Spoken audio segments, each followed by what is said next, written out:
This week on the Studio Live Today podcast, we're talking about YouTube.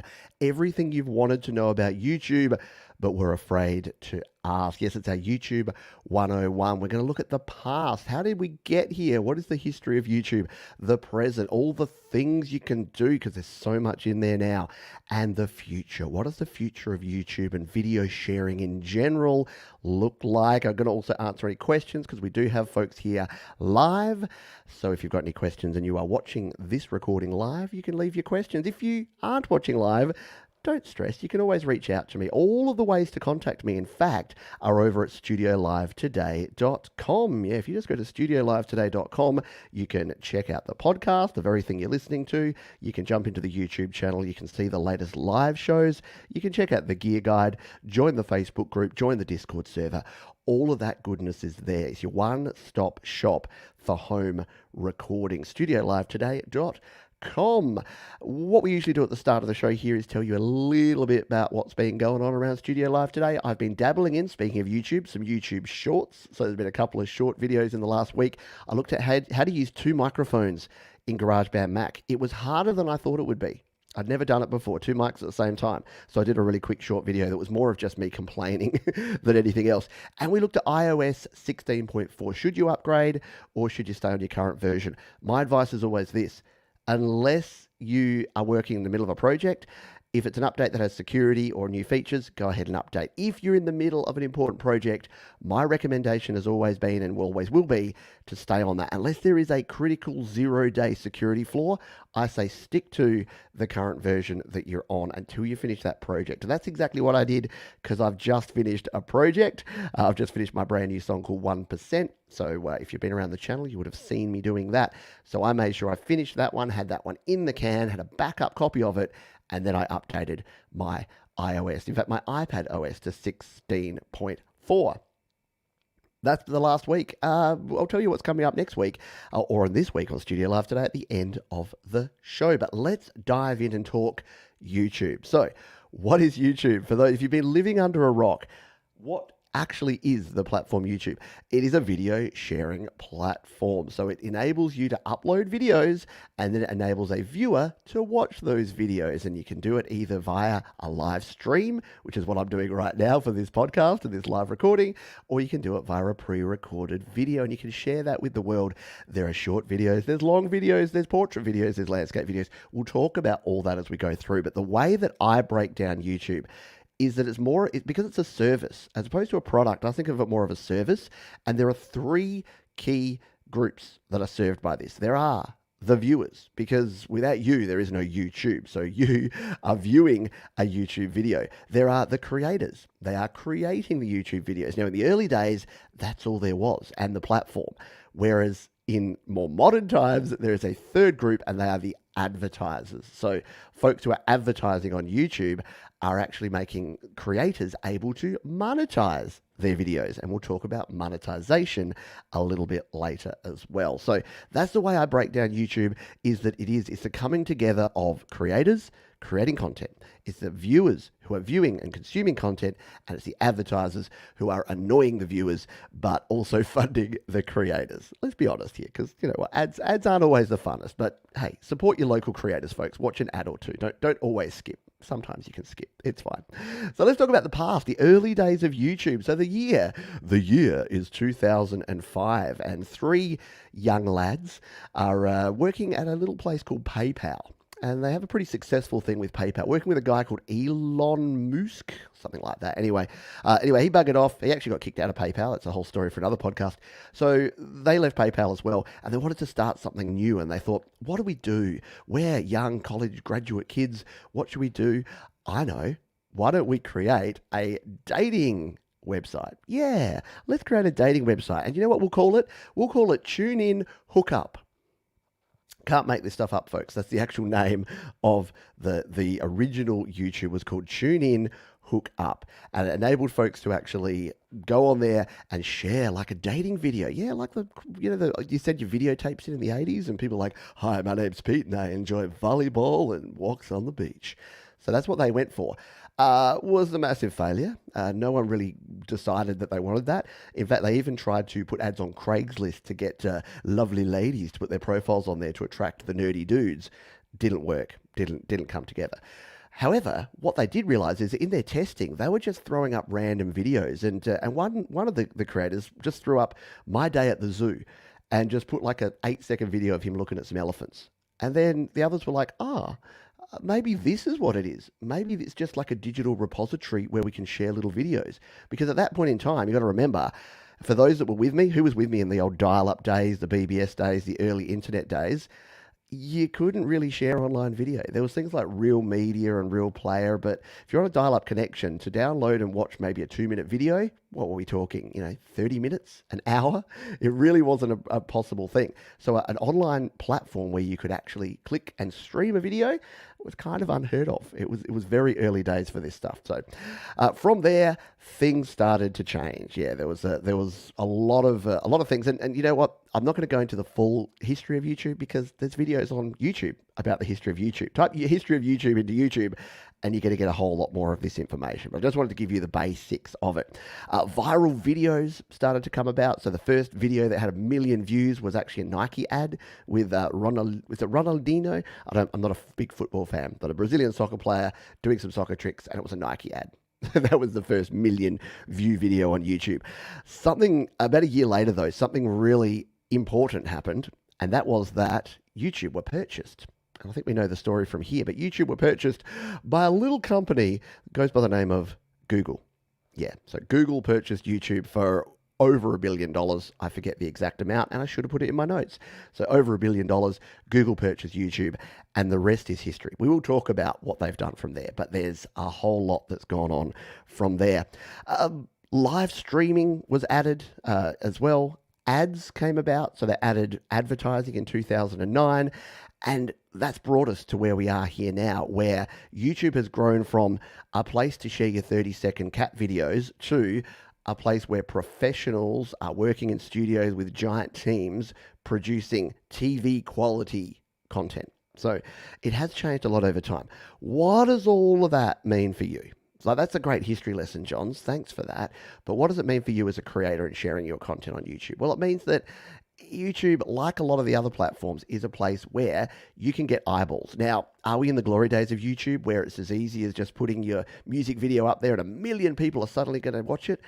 No, there's more competition both at a platform level, so there's more platforms, and there's more creators. So it has become harder to actually get that leverage and to get people to actually watch your videos. But the good news is it's harder to get them to watch, but it's easier to create and share because we have a lot of really cool features that have been added to YouTube. And that's what we want to talk about now. Well, there's a lot going on in YouTube, and in no particular order, I've got a bunch of things that I wanted to talk about and take you through here that are going to help you with your creating, because that's what we're here for, yeah. The first thing I get asked about, I'm going to start at the end, basically, because this is where a lot of folks are working towards, and that is monetization. Yes, in 2007, YouTube started the YouTube Partner Program. Now, originally, they only offered it to creators who actually already had a lot of subscribers and a lot of views. Now, in those days, a lot, we were only talking maybe 100,000 subscribers and maybe only 1 million views in total, because there weren't that many channels, and they weren't that many channels getting a lot of views. But the channels at the early days were offered the YouTube Partner Program. They then opened it up to everyone in about 2009, and that's when I actually joined. I didn't have this channel. I didn't have Studio Live Today, but I had my own personal channel, and I'm like, yeah, I'll try this. So I joined the YouTube Partner Program, and I think in total, in about 3 years of being on that before I started Studio Live Today, I may have made $4. I don't think I actually reached the threshold where you could withdraw the money because I wasn't getting a lot of video views. They then closed the gate to all but those who had 1,000 subscribers and 4,000 watch hours. So that's where it was in 2018, and that's where it is now. So if you're a YouTube creator, you need 1,000 subscribers and 4,000 hours of watch time in a 12-month period. It's exactly as it kind of sounds there. It means that your overall subscriber count needs to be 1,000 or more. And in a 12-month period, so if you started today, we're here in March of 2023, by March of 2024, you need to have had 4,000 hours of watch time, which means it doesn't matter how many people are watching, but it's how long they've been watching for. And that's kind of been a theme with YouTube, is they've gone away from the views as the metric to the watch time. Why is that? Because it doesn't really matter how many views are received. It's how long YouTube can keep people on the platform, which is how many ads they can serve to people, and therefore how much revenue they can make. And if that all sounds a bit capitalist and a bit greedy, well, that's the society we live in, I'm afraid. And it's meant that people like me. On the plus side, it's meant that creators like myself can make a full-time income being a YouTuber, as much as I hate the word YouTuber. The only word worse than YouTuber is influencer. So if you're a creator out there and you're making your own music videos and you're sharing stuff, you're doing live streaming, and you want to make some money on the side, monetization is an option. But to join the YouTube Partner Program, you do need those 1,000 subscribers and those 4,000 hours of watch time. YouTube Studio is something that you should be familiar with. If you are a YouTuber or if you're creating in YouTube, you'll already know about this. But YouTube Studio was originally launched. There was the classic version that all of us loved. YouTube then put out the beta version, which everyone hated, and then they made us all switch to it. Look, I'm okay with it now. I've made my peace with the YouTube Studio and the newer version. And along with the YouTube Studio came things like YouTube Analytics. So everyone could obsess about exactly how many people were watching and how many subscribers. And I released a new video, but it was only ranked 7th out of the last 10. So there's a lot of information on your YouTube dashboard. And my advice with this stuff for creators, especially starting out, is don't worry so much about it. Even for myself, like I got to a point where I was in the analytics and I was spending more time looking at my numbers and working out what I was doing right, wrong, and otherwise than actually creating content. So you can go overboard with that. But the YouTube Studio does give you a way to actually jump in there and actually see what's going on. So it is good, but it's like anything. It can be good as long as you use it correctly. As soon as you overuse analytics and you get too much into the weeds and the numbers, it can be a bad thing. But YouTube Studio is good. It is also available now on your iPhone or your iPad or your Android device. So there is a separate app. The other tip that I'll give you is that there's a YouTube. So if you've got your iPhone or your iPad, if you're watching the video version I'm showing you here, there is both the YouTube app, but there's also a different one called YT Studio. And this allows you to manage your YouTube videos, to answer comments, to look at those analytics, and to do all the things behind the scenes that you need to do when you're running a YouTube channel. And remember, when I say running a YouTube channel, it could be just you sharing your music videos on YouTube, you sharing some behind the scenes, some concert footage. It doesn't really matter. And the way I like to use YouTube is more is more. Like, especially when you're starting out. I know people are worried that they're like, I don't have the quality yet. I don't have the lighting. I don't have the camera. Yeah, but you're not going to learn until you try, until you start. It's no point waiting until you have a perfect setup, a perfect camera, perfect audio, and then you've got no idea how to present information. Learn how to do the content side, learn how to present the information, learn how to share the video, learn the insides and outs of the actual platform. And then when you've got the quality content, you can start sharing that. And you'll have picked up some people on the way who don't really care that your microphone's not perfect and your camera's not perfect. They like you and they like what you got to say. So get started. The best time to start YouTube was 10 years ago. The second best time to start YouTube is right now. Get into it. Start it. Do it. It's free. Why wouldn't you? And for those of you from the past, from the long time, from the before time, from the long ago, you'll remember how much it used to cost to host web content and video. Forget about it. I think the first website I had on like GeoCities, you got 10 megabytes for free. And one real video file was probably 8 megabytes for like 2 minutes. And then if you wanted to host more than that, you'd have to pay for it. And then you'd pay based on how many people actually streamed it, because bandwidth was expensive. So if you had the early days of viral videos, I know we're going back into the sort of the past section here, but the early days of viral videos were like really expensive. If you got a video that suddenly got 100,000 views, your internet bill would be $1,000 because you had to pay for it. So whenever I hear people complaining about YouTube, I just think about those days and I'm like, man, yeah, you don't know, do you? Excuse me, frog in my throat today. Always great for a podcast recording. All right. So that's your YouTube studio. Now, this is in no particular order, by the way, but something that I get asked about a lot is copyright and content ID. So YouTube had a problem when they first started. So when we're talking about 2005 through to 2009, they started running ads. People started uploading things that weren't their content. They didn't own the copyright to. They didn't own the actual video. So people started coming at them. NBC Universal and Fox and and Sony and all these different companies were saying, you can't take my music video from my artist and stick it on YouTube and especially monetize it and then give me nothing. So YouTube were like, dear, what do we do about this? So they developed a system.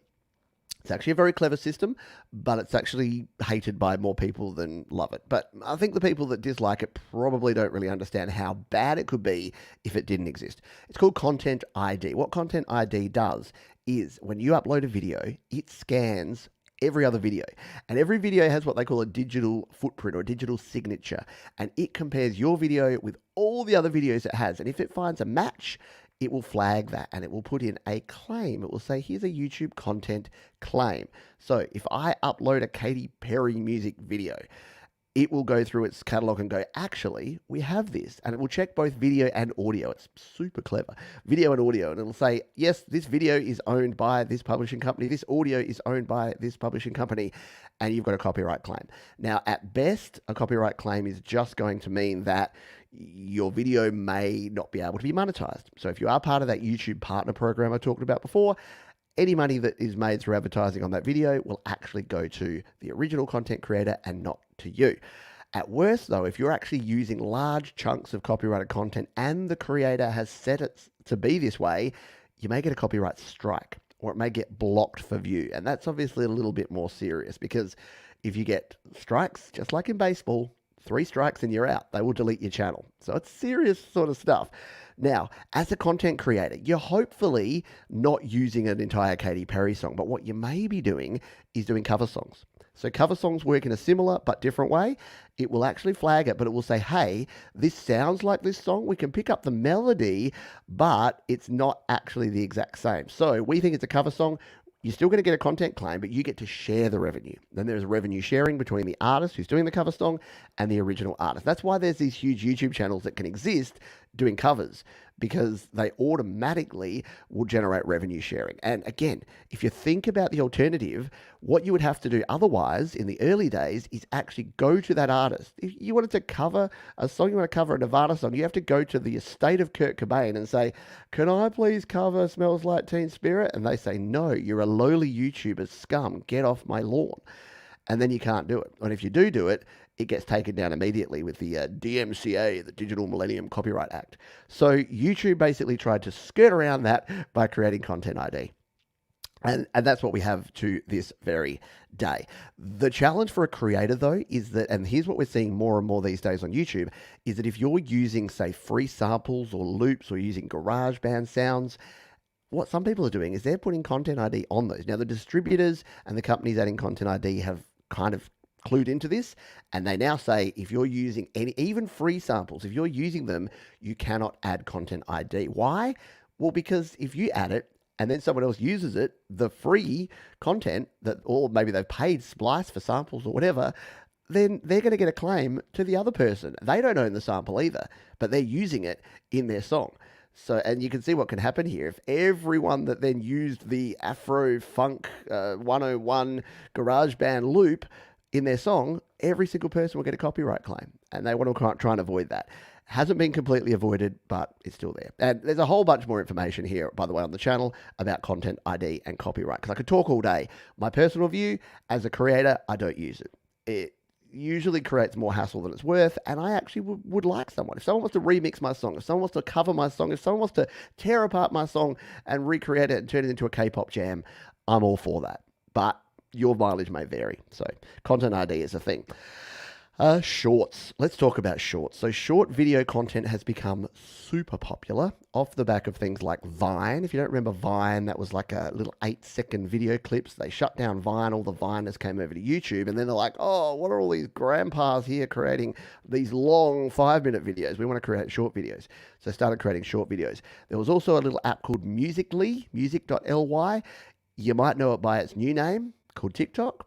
It's having some challenges at the moment, especially in the US of A, but that came out of Musical.ly, which was like a karaoke sing-along kind of dance-along app. That's why a lot of the TikTok stuff originally was people lip-syncing and dancing to stuff, because it came out of Musical.ly. It just changed to TikTok and expanded. So short-form content has kind of taken over the world. I know for those that are parents, have children, I've got an 11-year-old and a 13-year-old, they almost exclusively only watch videos less than 1 minute now. Attention spans, you could go on a big rant about it. But from a logistical point of view, what are shorts and how do you use them in YouTube? Well, shorts started off as a bit of an experimental thing. It was only sort of added to some people very slowly over time. Now everyone can upload a short. You can either do it from your mobile device or you can upload content on your Mac or your PC as well. It has to be 60 seconds or less, and it is preferable that it is portrait mode. Can be a square video as well, but portrait mode's kind of where it's at. And it's so that people can sit there and doom scroll all day through multiple 30 to 60 second videos on their phone. No, it's to share quick content. And look, I have my own opinions on short form content. I didn't love it to begin with, but I'm actually really enjoying it now for how-to content and for promotional videos. So if you're a band, if you're an artist, if you're a creator, I think a short form video is actually pretty good, because if you've got a new song coming out, how about a short video of you sharing like a 30-second snippet of saying, hey, my new song's dropping on this day, here's a taste of it. Or you're working on a new music video and you can show a little clip of your new music video. Or you're performing, you're out busking and you're performing, or you've got an open mic night and you're like behind the scenes and you're like, I'm pretty nervous, I'm about to go up on that stage and play. Or you can get someone in the audience to take a little clip of you playing. So there's a lot of ways you can use short form content to help promote. And I think at this point in time, there is monetization for shorts. It only started in February 2023. Prior to that, shorts had very little monetization. There was the shorts fund that only very high-end creators got, but there wasn't a whole lot of money in shorts. Whereas now, there is. And that's the other reason that you notice that is places like TikTok. The reason that there's so many brand deals and so many people are promoting other things outside of TikTok. They're like, hey, here's my TikTok. Now go buy my energy drink. Hey, here's my TikTok. Now makeup companies paid me to show you how to do smoky eye with this particular.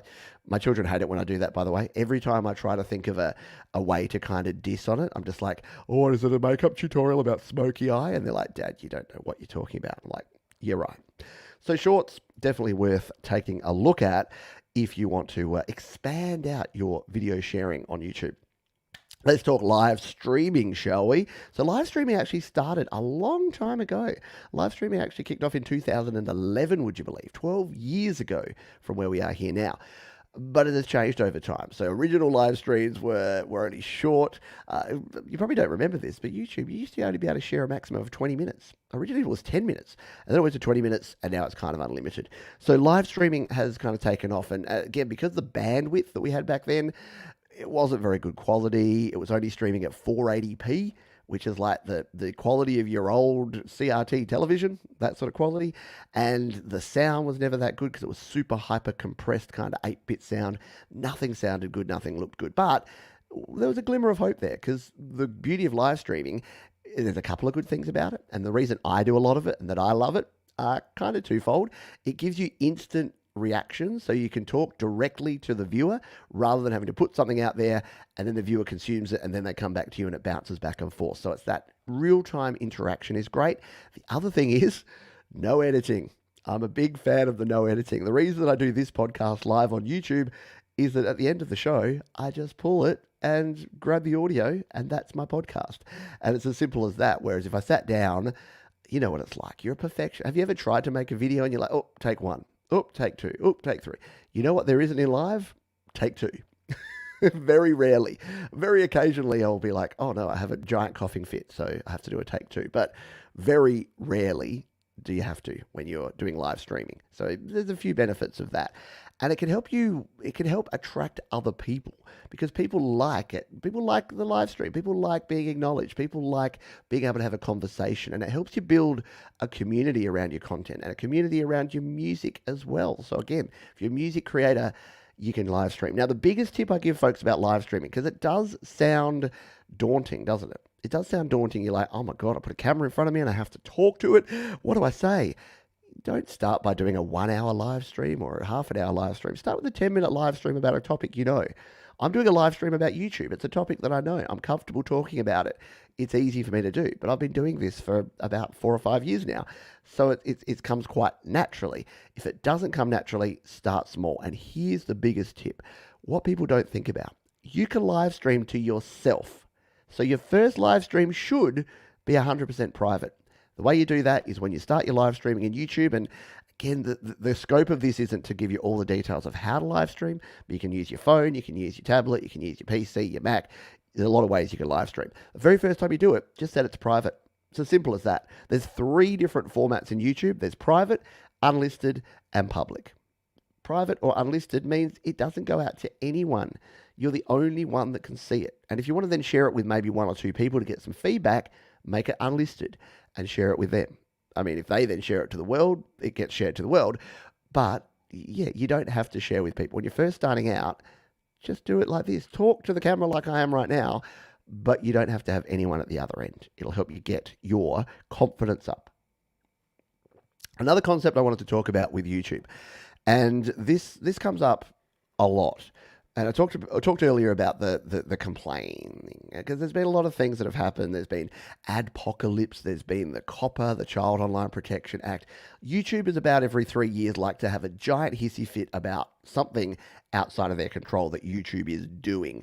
And usually the things YouTube are doing are based on things like copyright or content ID or government regulation or something that they have to do, or advertisers, because again, YouTube are funded by advertisers. And the thing that I like to say about YouTube is you are building your business on borrowed land. Your landlord is the Alphabet Corporation, who own Google, who own YouTube. Now, what's a nice way to put this? They simply don't care about you, and that's okay because they don't have to. And yeah, you have to abide by all of the rules that they lay down. The alternative is that you do your own hosting. That costs a fortune. The other alternative is you go and you use another platform. That I would recommend because, again, all your eggs, one basket, good idea, bad idea, usually bad idea. So by branching out and trying things like Twitch, trying Facebook streaming, trying TikTok, trying Instagram and Instagram Reels, these are things you should be doing anyway because, and why put all of your eggs in one corporate basket that can just go and stomp on them and smash them and make a giant omelette? The metaphor is getting weird now, when you can actually spread that stuff around. So the thing I'll say about this is if you build your business, so if all I did was YouTube, if I was a YouTuber, the reason I call myself a music educator and not a YouTuber is that I don't want to tie myself to this platform because as we'll talk about in a moment, the future of YouTube could be that in 5 years, it's not there anymore. They may take a complete pivot. Look at Facebook. Look at MySpace. Look at Vine.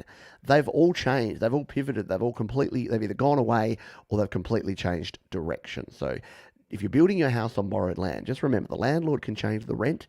They can cut off your lease. They can kick you out at any time for things that you may not think are fair.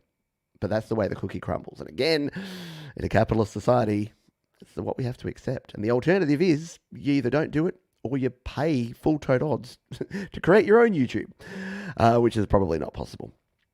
Some other quick fire things that we have here on the present YouTube. What are some of the cool things we have?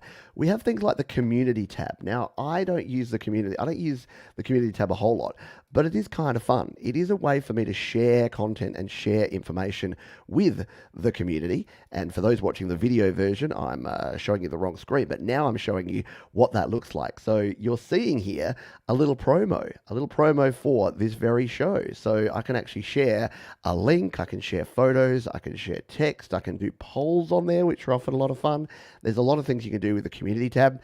Now, again, you kind of need to be at the level where you're part of the YouTube Partner Program to get access to the community tab. So about 1,000 subscribers is usually the cutoff. I think it changes over time. So I think sometimes it's less than that. I think gaming channels get it for less than that. It's nothing to write home about. But the advice I give you with all the stuff on YouTube, if you're a creator and you want to share stuff on YouTube, use all of the tools that they have there. Do some shorts, do some live, do some short form, do some community stuff.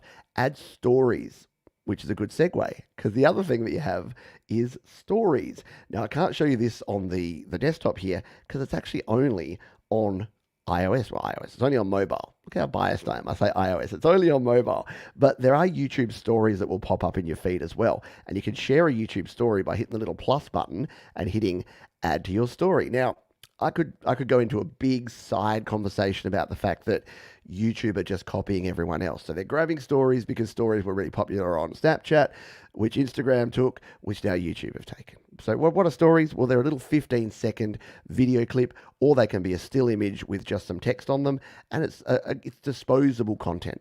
So what I use my stories for is that I'll create a story right now. So what I'm going to do, this is getting a little bit inside baseball, but there I am. So I'm going to point my camera at the screen now, and I'm going to record a story to put on YouTube. So I'm going to say, I'm recording my live podcast right now, creating a story and showing folks how stories works on YouTube. How meta is that? And then I release the button.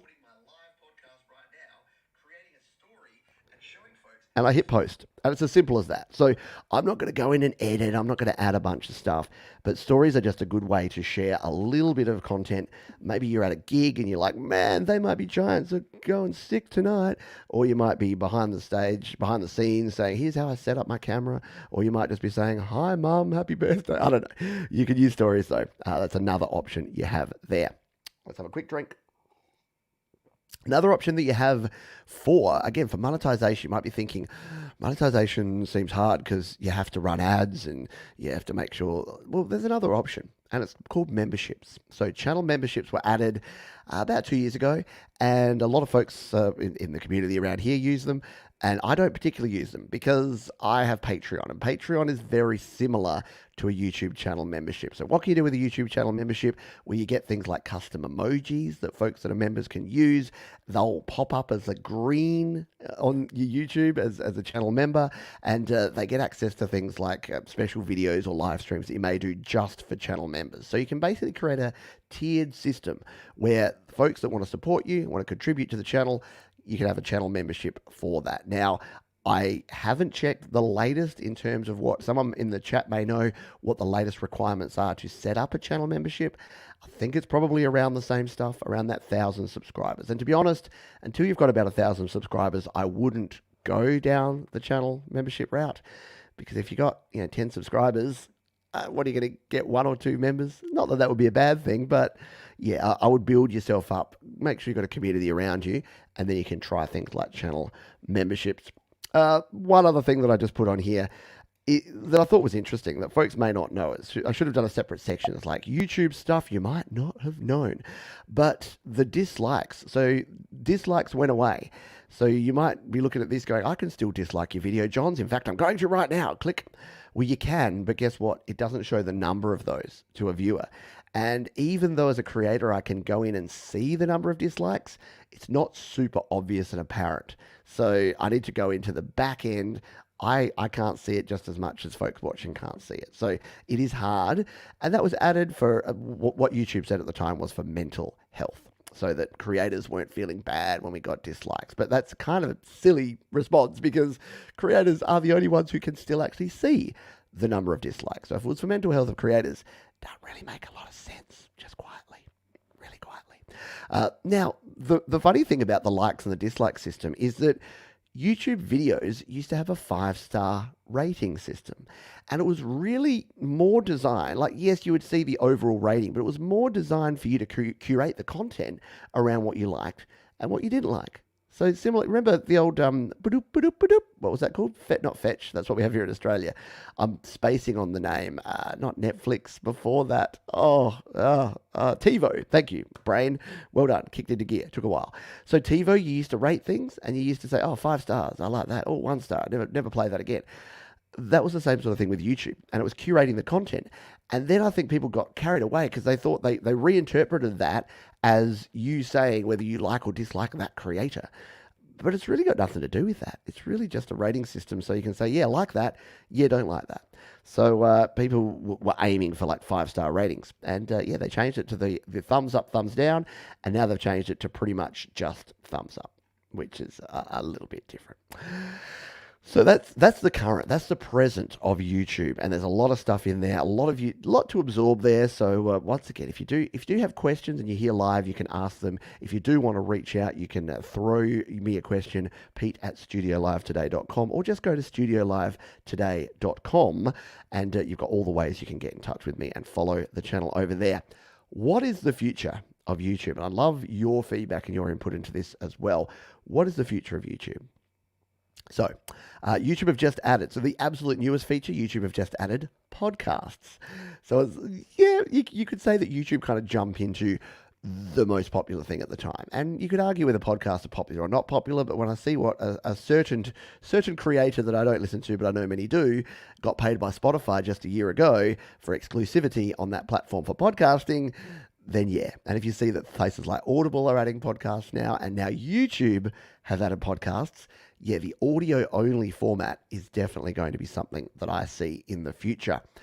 I see more short-form content. I see short-form content taking off. It's the writing's on the wall there. They added monetization to YouTube Shorts in February, and they are really pushing it. If you go to your YouTube now, yeah, you'll get maybe 1 or 2 or 3 videos depending on the layout, and then the very next thing is Shorts. They are heavily pushing Shorts. Even if you don't watch a lot of them, they would love you to watch a lot of them because they're quick, short-form content, and they keep you on the platform for an extended period of time. I think there's actually going to be more community around YouTube, and I'm hoping for this. But with the things like the channel membership, they've now obviously got super chats that you can do on a live show. They've got super thanks now, so you can actually pay a creator that's making a video. And I'm pretty sure that what's coming next is some sort of short form. So if you've been on Twitch, they have bits there that you can support people by giving them bits. TikTok, you can actually buy, I don't even know what they're called because I've never done it. My daughter asked me, can I buy some of these things the other day? And I'm like, no. You can use TikTok, but even that's heavily supervised. And I'm like, no. One thing I won't do. Look, I'm not in the group that are xenophobically challenging the fact that just because someone is outside of a particular country that they're all evil and bad and stealing all your stuff. But financial information, TikTok, I've decided. The survey says no. But I think that there's going to be more ways for direct funding, because again, YouTube will take a cut of this. Every time you give a donation to me, hate to break it to you, but YouTube take 30% of that. So if you give me $10, YouTube grab 3 and they send 7 my way. So that will continue to happen, and I think that is the way that we're going to see funding in the future, because advertisers, they have a plethora of places to go, and the amount of advertising on YouTube has decreased, has started coming back down. It peaked just around the C word about 3 years ago, and then it kind of stayed up, and then we're starting to see it fall away because of some of the financial situations in the world, because of the plethora of platforms and the ways, as well as some of the controversies. We didn't cover YouTube controversies here because it's not really relevant for you as a creator. But yes, there's been some controversies. There's been some Paul brothers doing stupid things, but I always blame them. But there's a lot of things that have been going on. There's the whole prank channel thing where people got taken to court and arrested for abusing their family. There's been a lot of horrible things on YouTube. But yeah, I think we're going to see more direct support between creator and viewer. So if I was to look at that triangle that I talked about at the start to bring us all the way back around to the start, then what I would actually say is that the advertisers that were propping up for the last 10 years, as they fall away, what I think is going to need to happen for creators to survive is that the viewers are going to come to the party. And I'm not saying that just to say, please donate to my channel, although I would never say no, but I am saying that I think that there's going to be a lot more direct interaction between creators. And if you want proof of that, just look at the Patreon revolution of the last 10 years. A lot of people want, instead of going out there and just watching a lot of content and paying for it through their eyeballs and through advertising. A lot of people are going direct to creators and saying, how do I contribute? How do I become part of the team? And the way we talk about it with some of my patrons is you're like a shareholder, aren't you? You're investing in the business. You're investing in the success of a creator. And that can work for musicians, that can work for artists, that can work for content creators, it can work for anyone. So that is where we're at, and that is where I think we're going to for the future. We have one question, so we're going to have some Q&A here. We have one question here. It came from Rena. When you post your music video on YouTube, can you keep it from being downloaded and viewed? Is there a setting for that? The short answer to this, and we touched on a little bit with copyright and YouTube. I'm someone who just lets people go open slather. But let's just say you had a video, and as Rena's asking the question here, you did not want anyone else to download it, to copy it. YouTube protects you and it stops people from doing that by default. But the challenge there is that anyone with a screen recorder can download it. Anyone with a third-party app can download it. There's really no way to protect. As soon as you can visually, even back in the old days, there was what they called the analog hole, which is that even digital copyright on DVDs and things, if you could get an analog signal out of that thing, you can record it. It's the same with all the stuff you have. Don't tell Apple, but all of the restrictions they have stopping you from recording things, recording audio from Apple Music and all that sort of thing. As soon as you plug in an analog connection and plug it into another device and record it, you can do it. The question I would ask is why you would want to do it. So why are you restricting that? I think a lot of creators spend, what I would say, and this isn't a criticism, but too much time worrying about the fact that they're going to make this amazing song, someone's going to steal it, they're going to make $1 million from it, and you're going to be left on the street. And not to say that doesn't happen, but it's so rare. It's like I'm not going to cross the road because there's a 0.01% chance that a truck's going to come and run me over. So saying I'm not going to share a video on YouTube because someone may screen record it and then reshare it. Plus, the other thing is, YouTube actually have tools in place. So I didn't talk into the details of this, but in the YouTube studio, you can actually go in there and you can see when people have had, when there's duplicated content. So I do it from time to time. It's quite funny. There's people that will download an entire tutorial video and then they'll just re-upload it on their channel. And unless they're getting more than a handful of views, I don't care. I don't worry about it. Sometimes I just send them a takedown to scare them just because I'm like, hey, that's a bit of fun. But more often than not, I just leave it because it really doesn't matter. And it's usually got my branding on there as well, so it's fine. It's all good. Right, that is going to do it for this particular podcast. So I just want to let you know what's happening around Studio Live today, this weekend. If you're listening around about the time this is released, or you're watching here live, or you're watching the video here, we are in the end of March 2023. This week on the show, we have a happy hour. It's going to be my originals. So we're going to play some original Pete Johns content on the happy hour. We've got Your Music Live. We've got some amazing independent artists on Your Music Live. And GarageBand Weekly is going to be a Q&A. Yeah, all questions and answers, all about GarageBand. We're going to be doing some tests of some things I've shown before, because a lot of people seem to be struggling with one thing in particular, and that's getting your drummer and converting it to MIDI drums. So that's one of the questions, as well as a bunch of others we're going to be answering on GarageBand Weekly. If you want to stay in touch with everything we're doing here, studiolivetoday.com is the place to go. There you can subscribe to the podcast. If you're listening to the podcast on the audio version, leave a rating. 5 stars would be lovely, because they still use the 1, 2, 3, 4, 5 rating there. It's not a dislike system.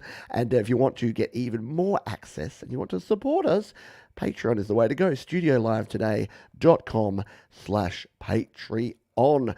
As we say at the end of everything we do around here, please be kind to yourself, be kind to others, keep creating, and I'll see you next time on the Studio Live Today podcast.